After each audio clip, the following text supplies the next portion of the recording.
This is Made for More Living with Johnny Jennings, powered by eXp Realty. Online at madeformoreliving.com. It would be great if real estate agents were paid by the hour. Don't you agree? Aren't you an advocate for that? No, I'm not. No, you're not. Okay, I thought not. maybe you had made an argument for that realtors should be paid by the hour. Nope, I don't think realtors should necessarily be paid by the hour. I like the independent contractor agreement. I like the you are paid once you've delivered a service aspect of it. I mean, it would be nice to be paid by the hour, but that would really be hard on homeowners and home and buyers. Like, they're not going to, what are they going to do? Pony up $50 an hour for me to drive them around in a car? Like, right. But that's unfortunately what most people. You are in favor though of having a higher threshold or an entry fee of becoming a realtor. So everybody doesn't know 10 realtors, and are not doing it part-time and selling no houses throughout the year. You think it should be a higher, like maybe 10 grand or something like that in order to become a realtor. Yeah. So let me explain that briefly for all the realtors out there who are getting pissed off at me just hearing this.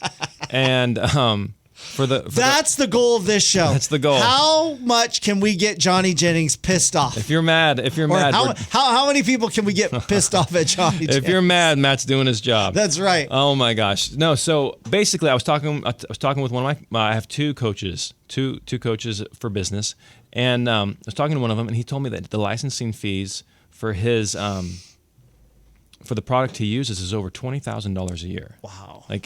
Like significant amount every single year that he's in business using this company to license their tools and their product. It's $20,000 a year. Okay. And I remember when this guy started, he was not making a whole lot of money, but he's doing better now.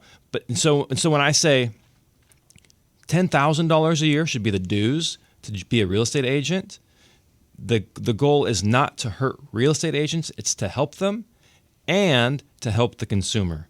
Because most people do not see a difference between the agent that just got their license, that's their daughter, and the agent that has been doing this full time for years. They don't see the difference. And I mean, last year, 2024, according to Inman News, 71% of real estate agents did not sell a single house.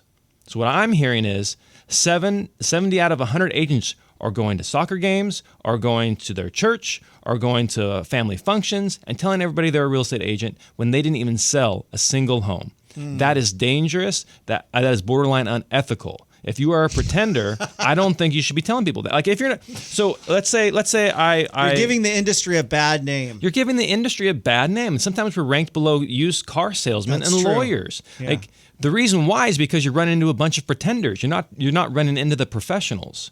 And so when I say it should be $10,000 a year, one, that's low compared to what you're able to make in the industry, and two, that's only going to help people in the long run. That's only going to help the consumer in the long run. Well, how are people? And then I hear, well, Johnny, how are we supposed to become realtors if it costs us $10,000? I said, I don't know. I know somebody that just paid $250,000 to become a teacher. Somehow they figured it out. What about the dentist? Do you want a bunch of part-time dentists running around, or part-time attorneys or doctors? Like, come on. Or maybe you have companies that interview and qualify really good candidates that are educated, they're talented, and they decide, okay, we'll pony up the $10,000 to hire you because we think you're one of the few that are really going to be great at what you're doing.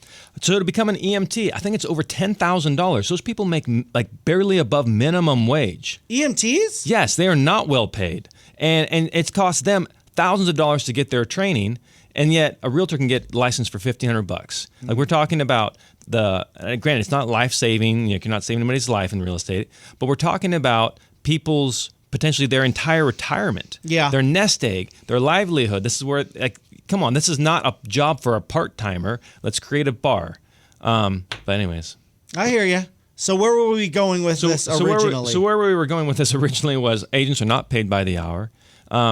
So sometimes, you end up working with somebody and it doesn't work out and you feel like you wasted a bunch of money. You were sharing about a friend. Yeah, I have a friend who was really brand new in doing real estate, just got their license. They didn't pay $10,000. They thought, oh, this is going to be easy.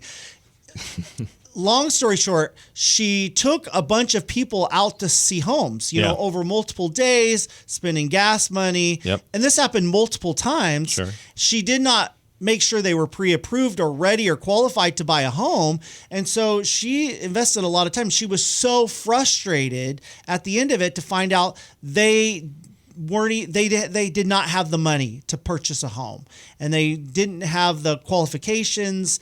And this happened multiple times, and she just felt so defeated, taken advantage of. Yeah, maybe a little. because it's like, hey, and I think she said she had a conversation with these people, because she was looking at a home that was way above what they could afford, and she's like, and she goes, I've been spending a lot of my own time, gas and many hours trying to help you find a home.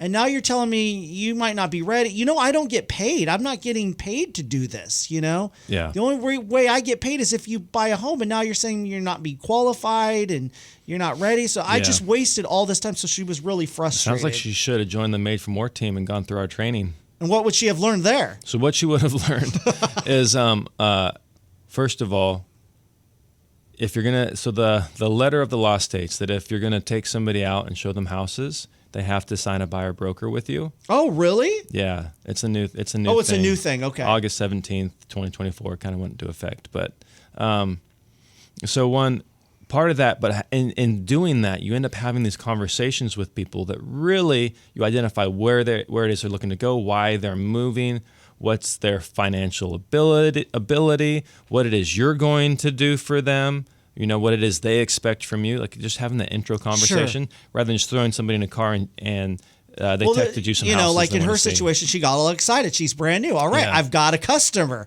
I'm going to take them out. I'm not going to wait, and this is going to be great. She got all excited. And so the silver lining that I would say for your friend is she met with somebody.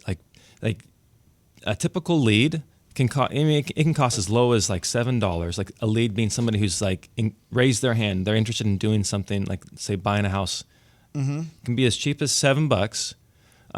Or it can go upwards of like thousands of dollars. And so depending on how she met this person, she could have saved herself thousands of dollars in generating a lead, but she did spend some money in gas. So there's let's just put it in perspective. And then as far as meeting, like that's like the holy grail of being a real estate agent, is getting belly to belly, toes to toes, nose to nose across from somebody looking to do something in real estate, because now you're having hopefully an honest conversation, right? And you're learning. There's so much value in that. And if they're not ready to do something now, she helped them. She had honest conversations, hopefully, with them, and hopefully this is the big thing. This is where most agents drop the ball. Hopefully she follows up with them and stays in contact with them, because when they are ready to pull the trigger, if she did a good job, they're calling her. Right. And that wasn't money lost. It wasn't time lost. That was time invested. That was money invested. Do you think she should have made sure that they were pre-qualified before taking them out? So it depends. And now, if it's Valerie, if it's my wife, your wife Valerie, if it's my wife who's a top producing agent in the area, then I would ask her to please make sure they're pre-approved, because she is so busy between all the different clients that we're serving that she can't spend time on people who are wasting her time. Right. But if you are a brand new agent like your friend, what else are you doing? Like, you should be working real estate at least 40 hours a week if you're new. And so what are you doing with those 8 hours a day if you're not showing clients around? And so if you don't have people to show around, put them in your car. I would not worry about them being pre-approved. Show them a couple houses, figure out what it is they're looking for, and then be like, okay, great. Now that we've seen these houses, let's figure out what your monthly payment would be. Have you spoken with a lender? And then go from there. Right. And then you can adjust it. Oh my gosh, we were shopping way below your budget. Never happens, right? That conversation. Well, it's like, hey, we're shopping a little high. Let's bring it down a bit and into reality, and let's look at what houses look like in that price point. Right. So let's stop looking in Granite Bay. We probably need to go look and see what's available in North Highlands, right? Yeah. You can't be going to Coachella. Can't be looking at Disney communities. Right. We're gonna be looking at Antelope. So, but that's kind of what I would have told your friend, and maybe what she would have learned along the way. It wasn't time wasted; it was time invested. There you go. And Smart. always be willing to put somebody in your car. I always show up to every single appointment that whether or not I think it's going to be a good one or a bad one, I show up regardless, because you never know. You never know. Recently, showed up, had an appointment. I did not want to go. I thought it was going to be a bad appointment. Dude ended up signing a listing agreement for $2.4 million. Oh, wow. And I thought it was going to be a bad appointment. So you always show up.